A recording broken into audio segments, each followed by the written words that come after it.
Hello! Today we're going to go over Nmap, assuming you've installed it already. I'm going to quickly show you how it is used. Right now we're just looking at the manual. You simply do that by typing man Nmap. But yeah, here are the different options.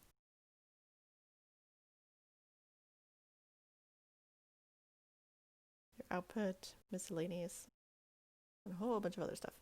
Anyways, so here's a simple scan.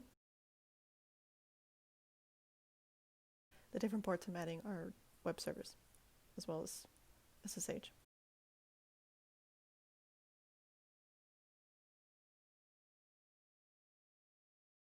Huzzah! Everything's closed. Good. Okay, make sure you don't put any spaces in between these ports, otherwise you'll get a weird error, such as this.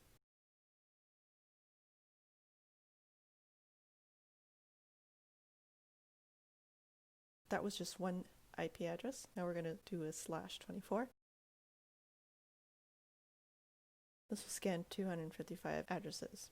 It's a CIDR address. If you don't know what that is, Google it. It's CDIR. It's pretty standard information for a network admin. Now, if you just run it on the terminal, it'll do a standard out and just show you straight up, but we don't want that. And generally, you don't ever want that. You actually want to save the info. So in this case, we'll do an OG and output it to a file.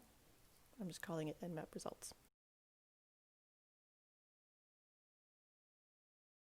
Alright, cool. Now we can look at the file. And it's looking ugly.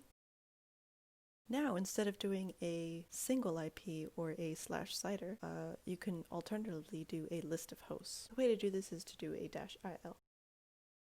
So now I'm just going to add 3 hosts into a file and do the scan again.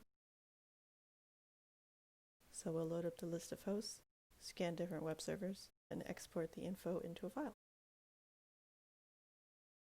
Huzzah! Everything's closed or filtered, only one's open. Now, instead of looking at grossness, we can grep out the different hosts that are actually up. Doing a grep host. That's still not too pretty, so instead we can do a grep status. That'll tell us what IPs are up.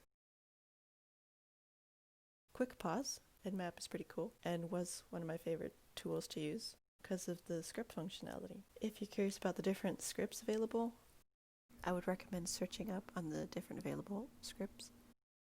There are several.